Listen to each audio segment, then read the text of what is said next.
bitartean, gero web horri bat, eta egingo da baloraldia eskola osoan, zelako saioak egin duzue zen, zelako saio pastorala prestatzen, eta orden, gaurko ariketa, niretzako oso garrantzitsuera zuek ikusteko zuen burua ze ariketetan dauen guztore.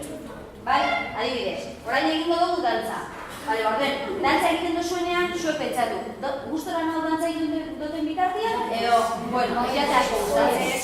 Pauso bat aurrera. Bat, bestie. Da vuelta. Vuelta, vuelta, vuelta, vuelta. Eskue gorantza, gorantza, gorantza, gorantza, gorantza, gorantza, gorantza, gorantza. Eta hola. Bale, venga. Eskueta, bizitza eskueta.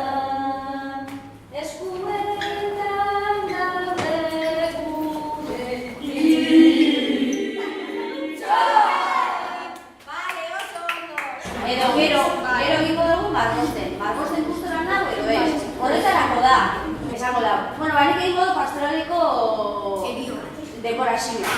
Imaginatu.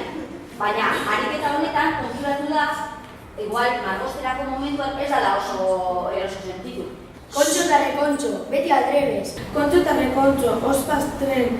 Askatuta nago, aspertuta nago. Betut etxe, konetuak nesin nahi gehiago. Alde batetik itxusia delako, beste aldetik txikia delako. Eta azkenik...